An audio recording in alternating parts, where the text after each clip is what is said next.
Laibak changyengnagadaba numit haibadi April 15 asida nongmai top yaudaba maitai lanmisingna top yauba masing yamlaba British ki lanmiga mathauna laina lan soknaba ado ubiragani numit adugi nongalakpa matamda Captain Druwarina lusingba 2x4 Gurkhagi Sipahi Yankhai Taranithoi suba Burma Madras Infantry gi Sipahi Yankhai na Lieutenant Grant ki lising makhada amasung Lieutenant Cox ki lising makhada Taranithoi suba Burma Madras Infantry gi sagol tongba lanmi kunthra manga Thobal lambida changsilak lammi sagol tongba lanmi sing aduna lambidagi nathaiduna maitai tengol gi nongchup haibadi oirom thangbada aduga khongmi lanmi sing aduna sing adugi akoibada satlaga maitai tengol gi jet thangbaromda haibadi nongpoklomdagi changsilakhi British lanmi gi lanjaba khutpu gi lusingba Captain Druwarina Palelda lairiba makoi gi officer commanding da maitai gi tengol koisille maramasina ahenba sipai kharaga top ka thabira u amasung khudakta maitai tengol da landana bu hukum pibiraklo hairami tanja asida General Graham mahakki staff singa loinana Palelda thunglammi Captain Druwari gi makhada sangkhriba British ki sipahi kangbu aduna maitai singa lan thengnabada khara nop kadauba maladana magi mapangan kankhat hannanaba Captain Randall amasung Kanegi gi makhada 2x4 Gorkha gi sipahi saniga Lieutenant Parse gi makhada anisuba Mountain Battery gi top aniga su maitai gi tengol mathakta landana bu hukum pirami Kongjom landa apunba British lanmi gi commander di 2x4 Gorkha Regiment ki Captain Randall na oikhi maitai na tengol saduna lairiba adugi khanong chuplom da satuna yeknabana maitai na maikai adomda senthok khiba ngamdanaba thatlu haina sagol tongba lanmi gi lusingba Captain Randall na Taranithoi suba Burma Madras Infantry gi Lieutenant Cox ta hukum pirami madugi matungda mahakna maitai tengol sari wongfam ado ningthina uba top khinba yaba awangba jaga ama khalami Royal Artillery gi Lieutenant Parse loinaraga nongmai top ani khak maitai tengol gi nongpokta gas lising ama thapna laiba langathel gi singthakta amasung 2x4 Gorkha Regiment ki Captain Carnegie na makharomda top khingadori wongfam adudagi yetlom thangba maikaida gas satruk thapna maitai gi lanmi khara famduna laiba urami mado mahakna nongmai amuk anirak kapsinduna tankhairami madugi matungda chambri rom wangba sing adugi matonda pukhatuna khillaga gas lising ama thapna lairiba maitai gi tengol tamna bom kapsulaklamni matang aswaida Captain Druwarina 2x4 Gurkha Regiment ki sipai sing loina raduna amasung Lieutenant Grant na Taranithoi suba Burma Madras Infantry gi sipai sing loina raga maitai sing na ko manungda pakthaduna hu sena lairi mofam ado tamna awanglomdagi Lieutenant Grant amasung kharomdagi Captain Carnegie gi lanmi sing sangsalami taugi masung maitai singna makoina lairi mofam ado section na ngaktuna British lanmi singda nongmai masa amasung asubi nongmaina kapa horami British ki sagol lanmi na thaujilaktuna maitai tengol naksilaklaba matamda top kapa do lepkhirami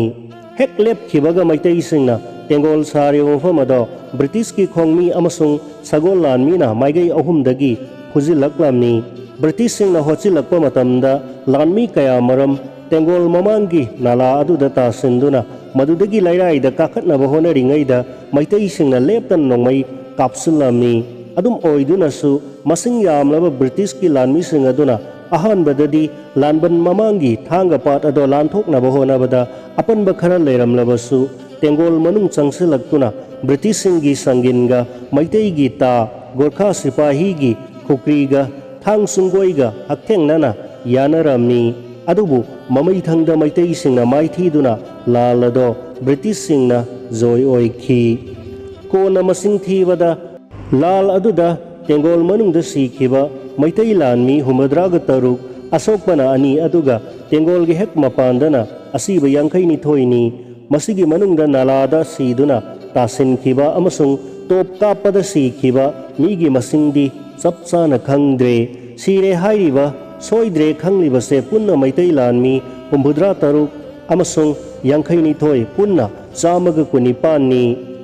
lalgi report Viceroyna Secretary of State for India London da April kunipal December sanipan mabudra mathoi ingda thaba telegram gi warol makhada pizari Manipur Tamukalam Manipur dagi mile kunmapan thapna laiba palel dagi graham na pau pirai mari suba gorkha gi ani suba battalion gi lanjawa khutpu gi lusingba captain Druwari na palel dagi mile mangarom thapna laitem manana laiba jaga amada laipakna saba lanban amagi manungda yeknaba lising amarom laiba thengnarami makoina sen khiba yaba lambi pumba captain Druwari na thatchilami amasung graham na 2x4 gorkha amasung taranithoi suba Madras infantry gi sipahi sahum yangkhaina top kapsulingaida yeknabagi mathakta landarami khutka hakthengna yanaraba matungda yeknabana yamna akhang kanna ngaktuna thamba laipaki lanbana do joy tawrami maduda sikhiba yeknaba masing samaga kunipan lanban manungda amasung mapanda amasung tengol kaiduna selaba matamda sagol tongba lanmina kaya amasu hatkhi lal aduda nakal animaki asokapan yamna nangki British ke maigai da sikhibadi ahanbada Zamadar Kiruram Gurung 2x4 Gorkha Regiment ani subada number 939 Sipahi Dalia Thapa 2x4 Gorkha Regiment Asok Pasinggi maming Captain P.A. Druwari 2x4 Gorkha Regiment Lanban manungda nongai kundana fubada oithang bakhu thina sokhi Captain P.M. Carnegie 2x4 Gorkha Lanban manungda mafaibakta panba gulina faudokuna chatki Lieutenant C.J.W. Grant taranithoi suba Burma Madras Infantry Lanban wangmada mangakta nongmaina panduna turami Lieutenant Cox taranithoi suba Madras Infantry sagol tongba lanmi gi commander ni yeknaba butanabada oithangba lengjumda nongmaina panduna soi Lieutenant A. Grant 2x4 Gorkha Regiment oithangba khudangda nongoina panduna soi Subedar Major Kalpati Gurung 2x4 Gorkha Lanban manungda Sardar Bahadur makhongda nongmai maru faudok khiba number 112 Habildar Jitamna Rai 2x4 Gorkha thangna yantharakpada nala mamangda hakthengna yanabada makokta sokpa number 523 Naik Pirthi 2x4 Gorkha Lanban manungda thina soi mafam ahumda makokta mananganda amasung mapambomda hakthengna yanabada thangna sokpani number 656 Sipahi Mahadal Limbu 2x4 Gorkha Lanban manungda hakthengna yanabada sathina sokhi number 575 Sipahi Dan Singh Chan 2x4 Gorkha Lanban manungda nongmai maru amana sathina sokhankhi number 290 Sipahi Dan Singh Khatri 2x4 Gorkha Lanban gi leipalda sibiyana soi Zamendar Birbal Nagarkoti Nipumdoi Suba Gorkha Regiment Bengal Infantry gi sayap manga Manipuri singna hatkraba matungda Gorkha Sipahi kuthra manga gi Zamendar oina langthabal dagi tumu yauna maitai singi thana kaya namthektuna selakpa mini mahak khongjomda soknaba landa mayada nongmaina panduna thina sokhi number 271 Sipahi Bola Singh taranithoi suba Madras Infantry gini lanban manungda hakthengna yanaba lanphamda saruk yakhi makhongda nongmaina panduna thina sokhi number 637 Sipahi Dal Singh taranithoi suba Madras Infantry gini lanban manungda landaba hodringaida lanban mapanda thina sokhibani sikhiba masing 2x4 Gorkha gi ani asokpa sing 2x4 Gorkha gi nipan nipumdoi suba Gorkha gi mapal taranithoi suba Burma Madras Infantry gi mari asokpa sing gi apunba masing tarahumdoi British ki maigai de sikhiba apunba masing manga maitai sing gi maigai de sikhiba khongjomlan de sikhiba maitai lanmi amasung anga mathau sing Major Pauna Brajabasi Khumbong Major Chinglen Sana Loitongba Jamandar Kaisa Jamandar Hairang Khongja Major Wangkhai Mairaba Poila asin singbani Major Songtha Mia gi angang oiringai gi punsi Songtha Mia ingsok lisamaga sanipa nipuma thoida khwai lalambung da pokhi mahakki apokpagi maming Budiram kawi. British-singnadi Bradiyan natraga Badeyan haina iri. Songtham sagai na lalambungda yamna nganna laina palambagi pramandi. Sagai asigidamak tokhaina mang ama ningthina pirami. Mang ado ngasi fawa nagamapalda songtham mang haina lairi. Nagamapal singjubung lairakta sangsillaga lambi mapal ge hek tainabada pukri ama lairi. Masibu songtham pukri haina kawi. Sarkar gi revenue record ta sungasi fauba songtham pukri haina adum lairi. Mafam asigi manakta songtham yagi pongnaphamni. Songtham Budiramna mantri mayunggi sana ama lauduna masanipa taruk pokpagi manungda miyana marisubani. Masanipa tarukki manungda Tonukhom, Julon amasung maipak makoy ahumdi nganta laikhidre. Aduna miyana itom-tomba masa oina laihore. Maramasina angang oiringaida miyagi maming Songtham iboton haina khangnarami. Miya haiba asidi maming natte ningthauna piba upadini.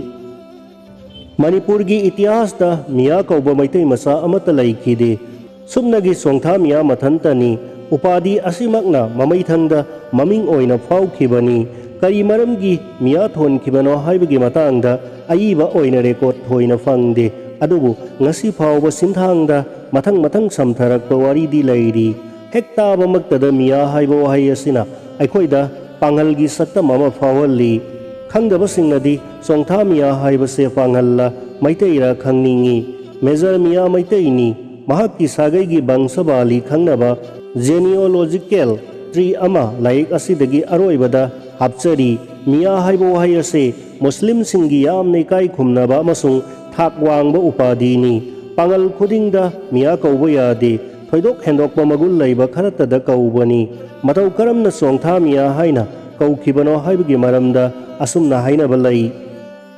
Chandakriti Maharaj sana haktakta pangal singna irang hauraklaba matamda makoina lona sem sariba mayamado khangdoknabani ningthauna magi manai Songtham ibotonda thaudang sinakhi. Mahakki miyoi mitau faba wang chawba satta maduda pangalgi phijol setuna pangal singi arona thup thorang khangdoknaba mabu pangal marakta thajinki. Thabak ado mahakna maipakna pangthokkiba amasung panghal sabada manmankibadagi ningthauna mahakku miya haiduna nungsina kaubikhi. Numit adudagi Songtham ibotona Songtham miya oikhi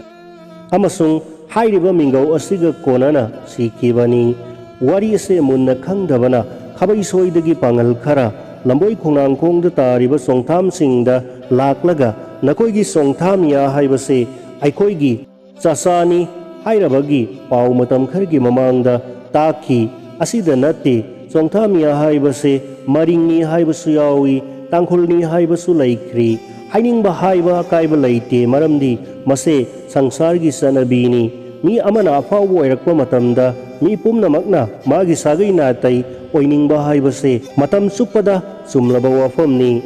Thangal general na faurakpa matamda aikoigi mini haina songthongna rakhiba kanglop ase yamkhre. Kabui makhaina mahak kabuini. Maming phauba makai kham kawi hairi. Mayang khangi Thangal surungi nagasingnasu Thangal general haibase Thangal jatini hairi. Kari amuk hairugani Jobaras Tikendrajit fauba Bengali sonari amagi masani haina irambasu thengnakhi. Asini sangsargi haunasa Songtham miya sing panghalni natraga maringni natraga tangkhulni hainingba haijasanu. Maduna miya mezargi magun hengat panatana karisu natte. Asengbadi mahakase Songtham Budiramna mantri mayunggi sana ama lauraga pokpa marisuba masanupani. Piklingaidagi hauna lakna phana ngamdaba mathauna laiba angang ama oina haurakhi. Matamadugi sanabi thangta amasung yeknabaga lamba taunabagi bidya sagol tongba mukna sanaba lamjen chenba kangjai sanabada thoidokna pungning changlakhi. Maramasina naha oina masagi sahi kunmuk surakpada konung khanduna Sar Chandrakirtigi sana haktakta maitai lanmi ama oina thabak taukhirami. Mathauna maringjel laiba nupanina lanmida yamna thuna phamthol mathang kakhi. Mathakta panjakriba khara senatana Songtham miyagi maramda thoidokpa wari atai thiwa phangde. Mahakki maming ase ihan hanba oina Manipur sinba thungna takhibadi ing sok lisemaga chanipan marfu tarukta sana bora sauba jai school lakpana lal howada bora saubagi misangda yaurubadagi phaduna jelna takhiba adudagi ni haiba yai bora saubagi lalga songthamiyaga yamna naknaba mari lainaba maramna bora saubagi lalgi maramda kharadang marik chumna palamba matang chaba oigani jai school lakpa bora saubagi lal sana bora sauba ya school lakpa Narsing Maharaj ki mazaibungoni bora saubuna ningthau khuba mungadabagi lumduna lairakpasi kuirabani wafamase aron banate matamadu laipak sinba thungna khangnabani bora saubuna khudong chaba tanja ngaiduna laibani samna hairabada Chandakriti Maharaj siba ngaiduna laibani haiba yai ing sok lisumuga sanipar marfu tarukki megi tangkunda Chandakriti Maharaj nongakhi ningthau sire haiba pau phangbaga jai school lakpa bora saubuna ningthau khuba munna nabagi lalgi sem sarami maitai singi sanabi matung ina ningthau siraga anauba ningthau ama haptringaida ningthaugi asiba hakchang ado sanskar tauba yade mataw asumna konung manung ado umlang lang lingai sairak asida sana bora saubuna lal horami numit aduda mahakna magi sangaidagi sumdring kangla taksillam labadi Manipurgi Ra Singhasan mahakki makhutta tarambasu aithokhlambani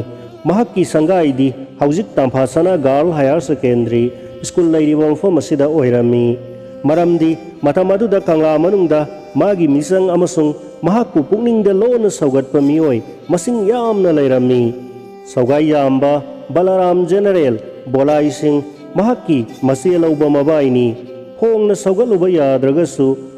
Mase nipana ningthau oiba haibase mabukningdadi mahaksu soidana pampham thokpani mataw asumna kangla manungda lairiba anga mathau ayamba magi mi ngakta ngairabani taugi masung ahuba maktada mahakki khongthang kharadang soikhre kangla tamna sangsinbagi mahutta handoktuna ahanbada kwa kaithel mathangda nambolda mahakna tengol sem sarami mahakku lal khamnaba amasung themjinnanaba Songthamiyabu nambolda tharami adubu ningthauna pakhon thariba songthamiyasu bora saubagi misangda yauksin khirami mahak mathanta natte pauna brajabasi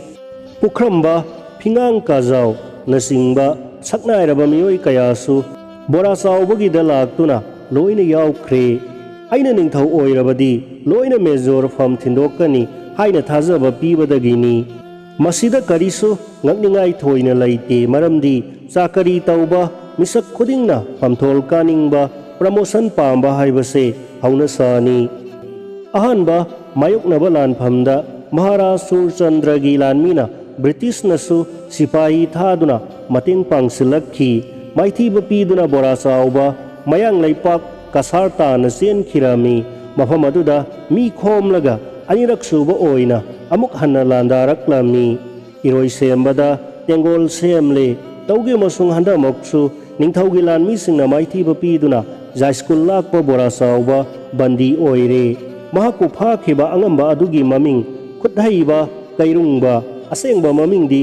khulem sajau kawi pharaba matungda mahak Manipur wangmada jila kharis tauki